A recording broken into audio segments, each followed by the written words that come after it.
Hello friends, welcome to the channel. അപ്പോൾ നമ്മളൊന്ന് പറയാൻ പോകുന്നത് FD ക്രെഡിറ്റ് കാർഡുകളെ കുറിച്ചാണ്. അപ്പോൾ കുറേ പേർക്ക് FD ക്രെഡിറ്റ് കാർഡ് എന്താ, സെക്യൂർ ക്രെഡിറ്റ് കാർഡ് എന്താണെന്ന് ഒരു ഐഡിയ ഇല്ല. അതുപോലെ തന്നെ നമുക്കിപ്പോൾ ഈ ടൈമിൽ നമുക്ക് എടുക്കാൻ പറ്റാവുന്ന രണ്ട് FD ക്രെഡിറ്റ് കാർഡിൻ്റെ കാര്യം നമ്മൾ പറയുന്നുണ്ട്. അപ്പോൾ വീഡിയോ ഫുള്ള് കാണാൻ മറക്കണ്ട. അതുപോലെ തന്നെ നമ്മുടെ രണ്ട് ചാനൽ കാണാത്തവർ പോയി കണ്ടുപോകുക, സബ്സ്ക്രൈബ് ചെയ്യുക, സപ്പോർട്ട് ചെയ്യുക, ഫ്രണ്ട്സിലേക്ക് നമുക്കൊന്ന് ഷെയർ ചെയ്യുക. നമ്മുടെ മൂന്നാമത്തെ ചാനൽ ജയിച്ച് പോലെ കാണാത്തവർ പോയി കണ്ടുപോകുക, സബ്സ്ക്രൈബ് ചെയ്യുക, സപ്പോർട്ട് ചെയ്യുക കേട്ടോ. നമ്മുടെ ഇൻസ്റ്റാഗ്രാമിലും ടെലിഗ്രാം പേജിലൊക്കെ അവൈലബിൾ ആണ്. നിങ്ങൾക്ക് അതിന് വേണമെങ്കിൽ കോൺടാക്ട് ചെയ്യാം, പേജ് ഫോളോ അടിക്കാം. മറക്കണ്ട, ഡിസ്ക്രിപ്ഷനിൽ ലിങ്കും സംഭവം കൂടുതലുണ്ട്, മറക്കണ്ട കേട്ടോ. അപ്പോൾ എന്തായാലും നമുക്ക് വീഡിയോയിലേക്ക് പോകാം. അപ്പോൾ ആദ്യം തന്നെ പറയാം, നമുക്ക് രണ്ട് ടൈപ്പ് ഓഫ് ക്രെഡിറ്റ് കാർഡുകളുണ്ട്. അപ്പോൾ ഡീറ്റെയിൽ അറിയാത്തവർക്കാണ്, ബേസിക് അറിയാത്തവർക്കാണ്. അറിയുന്നവർക്ക് നിങ്ങൾക്ക് വേണമെങ്കിൽ എന്താ പറയുക ഫോർവേഡ് ചെയ്യാം. അപ്പോൾ രണ്ട് ടൈപ്പ് ഓഫ് ക്രെഡിറ്റ് കാർഡുകളുണ്ട്. സെക്യൂർ ക്രെഡിറ്റ് കാർഡും ഉണ്ട്, അൺസെക്യൂർ ക്രെഡിറ്റ് കാർഡുകളുണ്ട്. സെക്യൂർ ക്രെഡിറ്റ് കാർഡ് എന്ന് പറഞ്ഞാൽ നമുക്കിപ്പോൾ എന്തെങ്കിലും നമ്മൾ വെച്ചിട്ട് അതിന് ഇപ്പോൾ നമുക്ക് പറയില്ല ഒരു ലോൺ എടുക്കുക, ഈട് വെച്ചിട്ട് ലോൺ എടുക്കുക എന്നൊക്കെ പറയില്ല, ആ സംഭവം തന്നെയാണ്. അപ്പോൾ സെക്യൂർ ക്രെഡിറ്റ് കാർഡ് എന്ന് പറയുമ്പോൾ നമ്മളൊരു ഫിക്സഡ് ഡെപ്പോസിറ്റ് ഇട്ടിട്ട് അതിന് എഗെയിൻസ്റ്റ് നമുക്കൊരു ക്രെഡിറ്റ് കാർഡ് തരിക, അതാണ് സംഭവം. ഇത് ആക്ച്വലി ആർക്കാണ്, നമുക്ക് അത്യാവശ്യം സിബിൽ സ്കോർ ഭയങ്കര കുറവുള്ളവർക്ക്, ഇപ്പോൾ എന്താ പറയുക, ഇപ്പോൾ സ്റ്റുഡൻസിന്, നല്ല അത്യാവശ്യം ഇൻകം ഒന്നും വലിയ കാര്യമായിട്ടൊന്നും ഇല്ലാത്തവർക്ക്, അവർക്കൊക്കെയാണ് ആക്ച്വലി ഈ FD ക്രെഡിറ്റ് കാർഡ് ഉപയോഗം. ഇതിൻ്റെ മെയിൻ ഉപയോഗം എന്താ, നിങ്ങൾക്ക് സിബിൽ സ്കോർ കുറവാണെങ്കിൽ അത് ഇമ്പ്രൂവ് ചെയ്യാനാണ് one of the main reason എന്ന് പറയുന്നത്. രണ്ടാമത്തേന്ന് പറയുന്നത് നിങ്ങൾക്ക് ഇൻവെസ്റ്റ്മെന്റ് ആയിട്ട് വേണമെങ്കിൽ കണക്കാക്കാം. എന്താ വെച്ചാൽ നമുക്ക് FD ആണ്, ഫിക്സഡ് ഡെപ്പോസിറ്റ്. നിങ്ങൾക്ക് നോർമൽ എല്ലാവരും ഉപയോഗിക്കുന്ന ഒരു ഇൻവെസ്റ്റ്മെന്റ് പ്ലാൻ ആണല്ലോ FD സ്കീം എന്നൊക്കെ വേണമെങ്കിൽ പറയാം. നമുക്കൊരു 7%, 7.1% നമുക്ക് ഇതിൽ FD ഇൻട്രസ്റ്റ് കിട്ടും. അപ്പോൾ നമുക്ക് ആ എമൗണ്ട് അവിടെ ഇട്ട് കഴിഞ്ഞാൽ അതിന്മേ ഇൻട്രസ്റ്റും കിട്ടും. നമുക്ക് ആ ഇട്ട എമൗണ്ട് വെറുതെ പോകുന്നില്ല, അത് നമുക്ക് ലിമിറ്റായിട്ട് നമുക്കൊരു കാർഡിലും കിട്ടും ചെയ്യും. അപ്പോൾ ഒരു നോർമൽ FD-നെക്കാട്ടും എന്തുകൊണ്ട് നല്ലതെന്ന് വേണമെങ്കിൽ നമുക്ക് പറയാം. അതൊരു one of the best move തന്നെയാണ്. നിങ്ങൾക്ക് സിവിൽ സ്കോർ ഇമ്പ്രൂവ് ചെയ്യാം, FD ടൈം ഇൻട്രസ്റ്റും കിട്ടും. അപ്പോൾ 2 in 1 ആയല്ലോ, അതാണ് സംഭവം.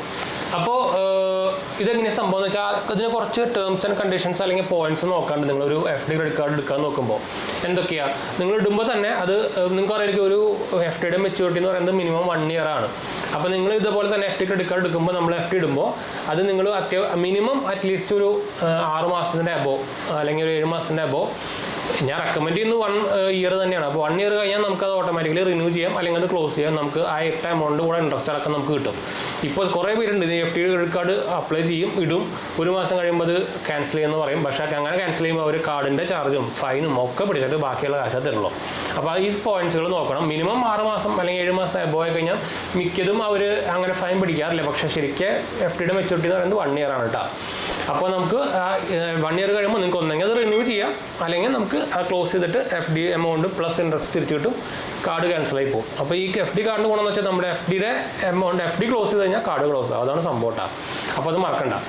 പിന്നെ നമുക്ക് ഇപ്പോൾ നോക്കിക്കഴിഞ്ഞാൽ ഇപ്പോൾ നിങ്ങൾക്ക് അറിയാം FD ക്രെഡിറ്റ് കാർഡ് എന്ന് പറയുന്നത്, സെക്യൂർ ക്രെഡിറ്റ് കാർഡ് എന്ന് പറയുന്നത് എല്ലാ ബാങ്കുകൾക്കും ഉണ്ട്. ഇപ്പോൾ നമ്മുടെ SBI അടക്കം, SBI തൊട്ട് എല്ലാ സ്മോൾ ഫിനാൻസ് ബാങ്കുകൾക്ക്, പിന്നെ ക്രെഡിറ്റ് കാർഡ് ഇല്ലാത്ത ബാങ്കുകൾക്കൊന്നും ഇല്ല, ബാക്കി എല്ലാ ബാങ്കുകൾക്കും ഉണ്ട്. ഇപ്പോൾ റീസെൻ്റ്ലി IDFC ബാങ്ക് ഇറക്കിയിട്ടുണ്ടായിരുന്നു, കുറേ എല്ലാ ബാങ്കുകളും ഇപ്പോൾ ഇറക്കുന്നുണ്ട്. അപ്പോൾ പ്രോബ്ലം എന്താ വെച്ചാൽ നമ്മൾ ആദ്യം തന്നെ ഒരു സെക്യൂർ ക്രെഡിറ്റ് കാർഡ് എടുത്തു കഴിഞ്ഞാൽ നമുക്ക് അൺസെക്യൂർഡ് കാർഡ്, ഇപ്പോൾ SBIയുടെ നമ്മളൊരു സെക്യൂർ കാർഡ് എടുത്തു, അപ്പോൾ അവരുടെ തന്നെ ഒരു അൺസെക്യൂർഡ് കാർഡ്, അതായത് നോർമൽ ക്രെഡിറ്റ് കാർഡ് കിട്ടാൻ ചാൻസ് കുറവായിരിക്കും. അങ്ങനെ ഒരു RBI റൂൾ ഉണ്ട്. അപ്പോൾ അതുകൊണ്ട് തന്നെ മെയിൻ ക്രെഡിറ്റ് കാർഡ് ഇറക്കുന്ന ബാങ്കുകളിൽ നിന്ന് നമ്മൾ റെക്കമെൻഡ് ചെയ്യാറില്ല. പിന്നെ പ്രോബ്ലം എന്താ വെച്ചാൽ നമുക്ക് ഈ ഇപ്പോൾ SBIയുടെ കാര്യം പറയുകയാണെങ്കിൽ നമുക്ക് ഇപ്പോൾ നമ്മളൊരു 10,000 രൂപ ഇട്ട് കഴിഞ്ഞാൽ നമുക്ക് 7,000 രൂപയെ ലിമിറ്റ് കിട്ടുള്ളൂ. അതായത് 70% ഓഫ് ദ ലിമിറ്റ് FD എമൗണ്ടാണ് നമുക്ക് ലിമിറ്റായിട്ട് തരുന്നുള്ളൂ. അതാണ് വേറൊരു കോൺ. ഇപ്പോൾ നമുക്ക് കുറേ ഭയങ്കര ഫേമസ് ആയിട്ടുള്ള സംഭവമാണ് നമ്മുടെ വൺ കാർഡിൻ്റെ light mode. One card light എന്ന് പറയുന്നത് വൺ കാർഡുകാരുടെ FD കാർഡാണ്. അവർക്ക് 2 കാർഡുണ്ട്, നോർമൽ വൺ കാർഡും വൺ കാർഡ് ലൈറ്റും.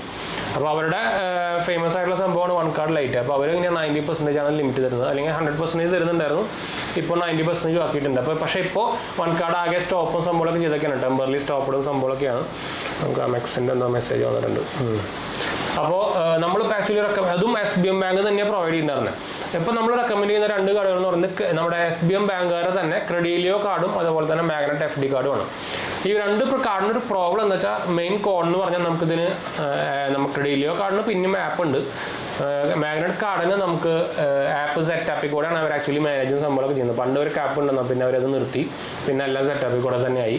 പ്രോബ്ലം എന്താ വെച്ചാൽ നമുക്ക് iOS-ന് ആപ്പ് ഇല്ല, അതാണ് മെയിൻ പ്രോബ്ലം. അതല്ലാണ്ട് വേറെ ഇഷ്യൂ ഒന്നുമില്ല, നമുക്ക് എല്ലാ ട്രാൻസാക്ഷനും 1% ക്യാഷ് ബാക്ക് കിട്ടും. ക്രെഡിലിയോന് വേറെ ബെനിഫിറ്റ് ഉണ്ടെന്ന് വെച്ചാൽ നമുക്ക് വെൽക്കം ബെനിഫിറ്റും കിട്ടുന്നുണ്ട്, വൗച്ചേഴ്സ്. പക്ഷേ ക്രെഡിലിയോന് എന്ത് കുഴപ്പം എന്താ വെച്ചാൽ നമുക്ക് ജോയിൻ ഫീസ് ഇല്ല, പക്ഷേ ചിലപ്പോൾ നമുക്ക് ആനുവൽ ഫീസ് വരും, അങ്ങനെ കുഴപ്പമുണ്ട്. പക്ഷേ മാഗ്നറ്റ് കാർഡ് ആകുമ്പോൾ നമുക്ക് ലൈഫ് ടൈം ഫ്രീ കാർഡാണ്, അതിന് നമുക്ക് ആനുവൽ ചാർജ് ജോയിൻ ചാർജും വരുന്നില്ല. രണ്ടിനും നമുക്ക് ഫിസിക്കൽ കാർഡ് വരുന്നുണ്ട്, വെർച്വൽ കാർഡും വരുന്നുണ്ട് കേട്ടോ. അപ്പോൾ അതാണ് ബെനിഫിറ്റ് വരുന്നത്. രണ്ടിലും നമുക്ക് 1% cash back on all transaction നമുക്ക് വരുന്നുണ്ട്. പിന്നെ നമുക്ക് മറ്റേ നമ്മൾ പറഞ്ഞ പോലെ തന്നെ വെൽക്കം ബെനിഫിറ്റ് വരുന്നുണ്ട്. നമുക്ക് അത് വൗച്ചേഴ്സായിട്ട് എന്തെങ്കിലും വൗച്ചേഴ്സായിട്ട് നമുക്ക് ഇടുന്നുണ്ട്. പക്ഷേ അതിൻ്റെ ഒരു പ്രോബ്ലമാണ് നമ്മൾ നേരത്തെ പറഞ്ഞത്. അപ്പോൾ ഞാൻ ആക്ച്വലി റെക്കമെൻഡ് ചെയ്യുക, നിങ്ങളൊരു ആൻഡ്രോയിഡ് യൂസർ ആണെങ്കിൽ മാഗ്നറ്റിക് കാർഡ് എടുത്താൽ മതി. SBI രണ്ടും SBI ബാങ്കിൽ തന്നെയാണ്. സ്റ്റേറ്റ് ബാങ്ക് ഓഫ് മൗറീഷ്യസ് ഒരു എന്താ പറയുക ഫോറിൻ ബാങ്കാണ്, അതിൻ്റെ സബ്സിഡിയാണ് SBI ബാങ്ക് ഇന്ത്യ വന്നിട്ട്. RBI അണ്ടറിൽ വരുന്നതാണ്. നമ്മൾ FD എമൗണ്ട് നമുക്ക് DICGCയുടെ ഇൻഷുറൻസ് പ്രൊട്ടക്ഷനും വരുന്നുണ്ട് 5 ലക്ഷം വരെ. അപ്പോൾ എല്ലാം സേഫ് തന്നെയാണ്. പിന്നെ നമ്മളൊരു FD ഇപ്പോൾ ഏത് കാർഡായിക്കോട്ടെ, FD ഏത് കാർഡായിക്കോട്ടെ, IDFC കാർഡായിക്കോട്ടെ, IDFC OVO ആയിക്കോട്ടെ, നമ്മൾ അതിൻ്റെ എക്സ്പീരിയൻസ് എടുക്കുന്നത്. ഞാൻ IDFC OVO നമ്മുടെ വീഡിയോ പർപ്പസിന് എടുത്തിട്ടുണ്ടായിരുന്നു. അപ്പോൾ അത് ആക്ച്വലി നമ്മൾ ക്ലോസ് ചെയ്യാൻ കൊടുത്തിട്ട്, ഞാൻ ആക്ച്വലി 11 മാസമായപ്പോഴാണ് ക്ലോസ് ചെയ്തത്. ക്ലോസ് ചെയ്യാൻ കൊടുത്തിട്ട് നമുക്ക് ക്യാഷ് തിരിച്ചു കിട്ടാൻ ഓൾമോസ്റ്റ് ഒരു 20-25 ദിവസം പിടിച്ചു. അപ്പോൾ അത്രയും ഡേയ്സ് നിങ്ങൾ പ്രതീക്ഷിച്ചിട്ട് മാത്രം ഈ സാധനം ക്ലോസിങ് റിക്വസ്റ്റ് കൊടുത്താൽ മതിയിട്ടാണ്. എന്ന് വെച്ചാൽ പെട്ടെന്ന് ആവശ്യം വരുമ്പോഴാണ് ചിലവർ FD ക്ലോസ് ചെയ്തിട്ട് കാശ് എടുക്കാൻ നോക്കുന്നത്. അപ്പോൾ പെട്ടെന്ന് ചിലപ്പോൾ കിട്ടാൻ സാധ്യത കുറവായിരിക്കും. അപ്പോൾ അത് നോക്കിയിട്ട് മാത്രം ഇത് ക്ലോസ് ചെയ്താൽ മതിയിട്ടാണ്. അപ്പോൾ ഇതാണ് നമ്മൾ റെക്കമെൻഡേഷൻ എന്ന് പറയാൻ പറ്റില്ല. എന്ന് വെച്ചാൽ നമുക്കിപ്പോൾ നിങ്ങളിപ്പോൾ മാർക്കറ്റിൽ നോക്കിക്കഴിഞ്ഞാൽ അത്യാവശ്യം ഒരു ഫ്രീ ആയിട്ടുള്ള ഒരു FD കാർഡ് എന്ന് പറയുന്നത് ഈ 2 എണ്ണമാണ്. പിന്നെ നിങ്ങൾക്ക് ഇപ്പോൾ മെയിൻ ബാങ്കുകളിലെ FD കാർഡിലേക്ക് തന്നെ പോകണമെന്ന് വെച്ചാൽ, പ്രത്യേകിച്ച് ഇപ്പോൾ ഹൈ എമൗണ്ട് ഒക്കെ ഉണ്ടെന്ന് വെച്ച് കഴിഞ്ഞാൽ നിങ്ങൾക്ക് SBIയുടെയോ ICICIയുടെയോ HDFCയുടെ എല്ലാത്തിനും നമുക്ക് FD കാർഡുകളുണ്ട്. അതിലേക്ക് പോകാം. ലിമിറ്റ് കുറയുന്നു മാത്രമേ ഉള്ളൂ. പക്ഷേ നല്ല ഹൈ എമൗണ്ട് ഒക്കെ ഉണ്ടെങ്കിൽ ഒരു 1 ലക്ഷം 2 ലക്ഷം 3 ലക്ഷത്തിനൊക്കെ അങ്ങനെ മുകളിലേക്ക് പോകുന്ന എമൗണ്ട് നിങ്ങൾ FD ആണ് ഉദ്ദേശിച്ചെങ്കിൽ നിങ്ങൾക്ക് എന്തായാലും ഈ പബ്ലിക് ബാങ്കുകളിലോ അല്ലെങ്കിൽ നമ്മുടെ മെയിൻ പ്രൈവറ്റ് ബാങ്കുകളിലോ FD കാർഡിലേക്ക് പോകാം. അല്ലാത്ത പക്ഷം നിങ്ങൾ ക്രെഡിറ്റ് സ്കോർ ഇമ്പ്രൂവ് ചെയ്യാൻ നിങ്ങൾ നോക്കുന്നുണ്ടെങ്കിൽ നിങ്ങൾ ഈ മാഗ്നറ്റിക് കാർഡോ ക്രെഡിറ്റ് കാർഡോ എടുത്താൽ മതിയിട്ടാണ്, മറക്കണ്ട. അപ്പോൾ ഈ 2 കാർഡിനെയും നമ്മുടെ റെഫറൽ ലിങ്ക് ഞാൻ താഴെ കൊടുത്തിട്ടുണ്ട്. സെറ്റപ്പിൻ്റെ റെഫറൽ ലിങ്കാണ്. അപ്പോൾ അപ്ലൈ ചെയ്യാൻ ഇൻട്രസ്റ്റ് ഉള്ളവർ അപ്ലൈ ചെയ്യാൻ മറക്കണ്ട. പ്രൊസീജിയറൊക്കെ സെയിം ആണ്, ഞാൻ കാണിച്ചിട്ടുണ്ടാകും വിചാരിക്കുന്നു. ജസ്റ്റ് നമ്മുടെ ലിങ്ക് കയറി കഴിഞ്ഞാൽ നിങ്ങൾ പാൻ കാർഡ് ഫോൺ നമ്പറും കൊടുത്തു കഴിഞ്ഞാൽ സൈറ്റിലേക്ക് പോകും. നിങ്ങൾ അതിൽ Aadhaar number, pan card, mobile number, details കൊടുക്കുക, OTP വരും, കൊടുക്കുക, നിങ്ങളുടെ ഡീറ്റെയിൽസ് അടിച്ച് കൊടുക്കുക. അടുത്ത പേജിൽ നമ്മൾ വെരിഫിക്കേഷൻ, ആധാർ OTP വെരിഫിക്കേഷൻ ചെയ്യും. അത് കഴിഞ്ഞ് നമ്മൾ FD ഇടാൻ പറയും. എമൗണ്ട് എത്രയാണ്. ഇപ്പോൾ ആദ്യം 2000 രൂപയ്ക്കൊക്കെ ചെയ്യാൻ പറ്റുന്നത്. ഇപ്പോൾ പക്ഷേ നമുക്ക് 5000 രൂപ തൊട്ടാണ്. 5000 ഇടാൻ പറയും നിങ്ങളുടെ ബാങ്ക് അക്കൗണ്ടിൽ കൂടെ. ഇട്ട് കഴിഞ്ഞ് പ്രോസസ്സിങ് ആയി കഴിഞ്ഞാൽ ചിലവർക്ക് അപ്പം തന്നെ പ്രോസസ്സിങ് ആയിട്ട് വരും. ചിലപ്പോൾ ഒരു 3 ദിവസം 4 ദിവസമൊക്കെ നമുക്ക് വർക്കിംഗ് ഡേയ്സ് പെൻഡിങ് ആയിട്ട് വരും. അത് കഴിഞ്ഞാൽ പ്രോസസ്സിങ് ആയി കഴിഞ്ഞാൽ ഓട്ടോമാറ്റിക്കലി വെർച്വൽ കാർഡ് ജനറേറ്റ് ആവും. അത് കഴിഞ്ഞ് നമുക്ക് 1 വീക്കിനുള്ളിൽ ഫിസിക്കൽ ഡെബിറ്റ് കാർഡും കിട്ടും കേട്ടോ. ഡെബിറ്റ് കാർഡിൽ ക്രെഡിറ്റ് കാർഡും കിട്ടും. അപ്പോൾ ഇതാണ് അതിൻ്റെ നോർമൽ പ്രൊസീജിയർ. ഇതെല്ലാം വായിക്കാൻ അറിയാവുന്ന എല്ലാവർക്കും ഈസിയായിട്ട് ചെയ്യാവുന്ന ഒരു പരിപാടിയുള്ളൂ. അപ്പോൾ ചെറിയ കുട്ടികൾക്ക് വരെ ചെയ്യാവുന്ന പരിപാടിയുള്ളൂ. അപ്പോൾ അത് കാണിച്ചു തരണം വിചാരിക്കുന്നു. അപ്പോൾ അതുകൊണ്ടാണ് ഞാൻ അത് കാണിച്ചു തരാത്ത കേട്ടോ. അപ്പോൾ എന്തായാലും നമുക്ക് വൈൻഡപ്പ് ചെയ്താലോ. അപ്പോൾ നമുക്ക് ഇനി അടുത്ത വീഡിയോ കാണാം.